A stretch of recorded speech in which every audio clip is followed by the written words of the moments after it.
Kamu tidak dapat mengabdi kepada Allah dan kepada Mammon.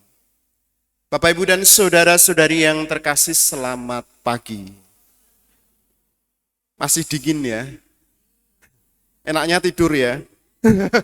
Langsung ya semua. Sudah pernah menjadi bendahara?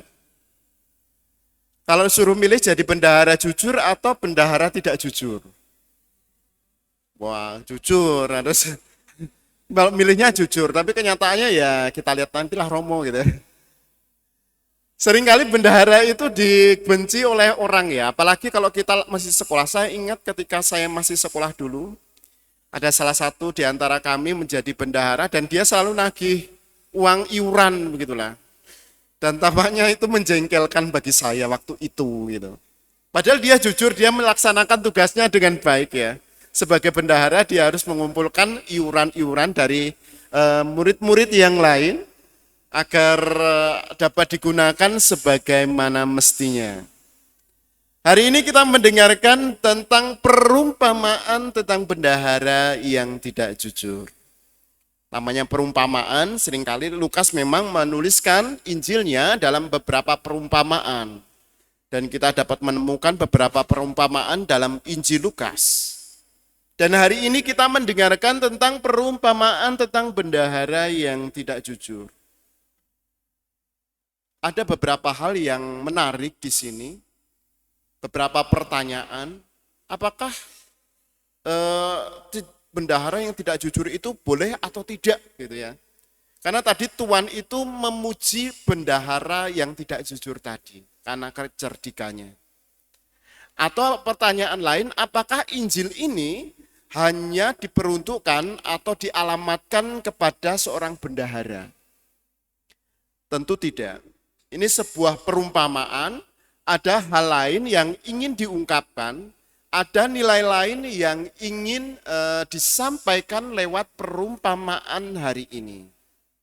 Ya, lewat perumpamaan yang disampaikan oleh penginjil Lukas. Tapi pertama-tama mari kita lihat bagaimana dalam bacaan pertama, Amos dalam kitabnya berbicara tentang pedagang yang curang dengan menaikkan harga yang tinggi dan lain sebagainya. Tentu saja dalam sebuah bisnis perdagangan selalu ada keuntungan yang ingin dicapai. Tetapi hendaknya keuntungan itu adalah keuntungan yang wajar. Tapi lewat bacaan pertama ini kita melihat bagaimana para pedagang itu ingin menginjak-injak orang miskin. Pertama-tama tujuan dia berdagang bukan untuk kesejahteraan dia mencari keuntungan, tetapi lebih daripada itu adalah untuk menginjak-injak orang miskin. Nah, di situasi demikianlah pedagang yang curang ini diperingati oleh Amos agar mereka tidak berbuat demikian. Agar mereka juga tidak menindas orang-orang yang miskin lewat penjualan mereka. Dan peringatan ini, peringatan terhadap pedagang yang curang ini menjadi bagian dalam pewartaan Nabi Amos. Sehingga mereka, orang-orang yang berdagang ini dapat lebih sadar dan memberikan harga yang sewajarnya. Dalam bacaan Injil kita mendengarkan bagaimana Yesus memberikan perumpamaan tentang bendahara yang tidak jujur. Tentu saja yang ingin dipuji atau yang ingin diungkapkan dari Tuhan itu, mengapa bendahara itu dipuji karena ketidakjujurannya, karena dia berbuat cerdik.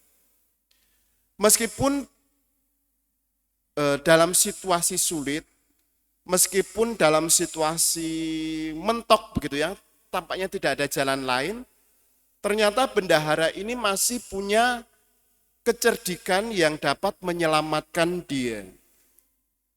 Memang dalam Injil ini, dalam beberapa tulisan, tidak membahas tentang penilaian moral, tetapi lebih kepada kecerdikan seseorang. Sama dengan perumpamaan-perumpamaan lain yang diberikan oleh Yesus seperti talenta yang diberikan oleh semua orang. Kita harus mengembangkannya dan talenta itu untuk kebaikan orang-orang yang ada di sekitar kita. Lewat kecerdikan bendahara ini, kita tahu bahwa dia menggunakan kecerdikan yang diberikan oleh Allah untuk berbuat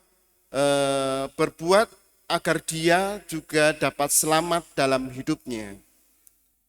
Tetapi lebih daripada itu, kita pun diajak untuk menggunakan kecerdikan kita, tentu saja bukan terutama untuk membuat tidak jujur, tetapi kita diperingatkan untuk terus berbuat jujur dalam kehidupan kita.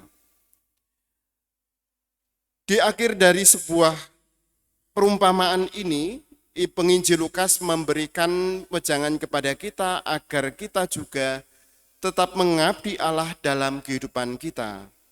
Kita tidak bisa mengabdi kepada dua tuan, kepada Mamon dan kepada Allah.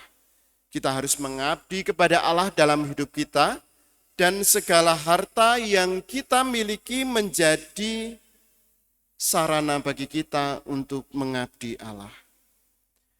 Lewat bacaan-bacaan yang kita dengarkan hari ini, apa yang dapat kita petik dan apa yang dapat kita bawa dalam kehidupan kita? Yang pertama, mari kita petik mengambil dari nubuat Amos yang terus mengingatkan kita agar kita tidak berbuat curang dalam hidup kita. Tidak menindas orang yang lemah dalam perjalanan hidup kita. Karena kita tahu bahwa kehadiran kita adalah untuk orang lain. Kita tidak bisa hidup sendiri, kita tidak bisa melakukan semuanya sendiri, dan kita harus hidup bersama dengan orang lain. Karena kita adalah makhluk sosial. Maka mari kita dalam kehidupan kita juga tidak berbuat curang kepada orang-orang yang ada di sekitar kita, tetapi mari kita bersahabat kepada mereka dan mencintai sesama dalam hidup kita. Itu yang pertama.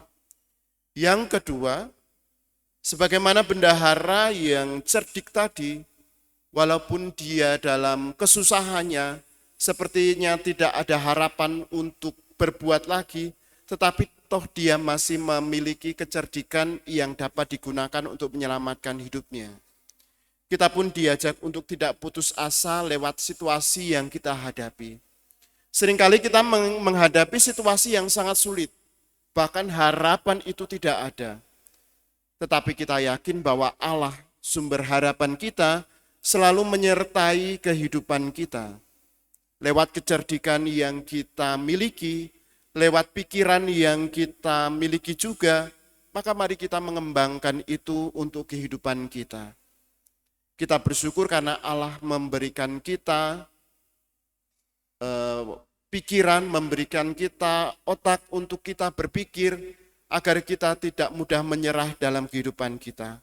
Dan sekali lagi bahwa Allah menjadi sumber harapan bagi hidup kita. Dan yang ketiga, sebagaimana Yesus sendiri sudah mewejangkan kepada kita agar kita tidak mengabdi kepada dua tuan, maka mari kita juga mengabdi Allah lewat sarana-sarana yang kita miliki. Lewat harta yang kita miliki, kita persembahkan kepada Allah untuk pelayanan hidup kita. Untuk pergi ke gereja, bersama dengan lingkungan, dan lain sebagainya yang dapat kita lakukan. Dengan demikian, sabda Tuhan yang kita dengarkan hari ini, sungguh-sungguh bertumbuh dalam hati kita untuk menjadi pribadi sesuai dengan kehendak Allah. Maka Bapak, Ibu, dan saudara-saudari yang terkasih, mari kita bersyukur atas rahmat Tuhan itu, dan mari kita menggunakan kecerdikan kita dengan bijak. Kemuliaan kepada Bapa dan Putera dan Roh Kudus.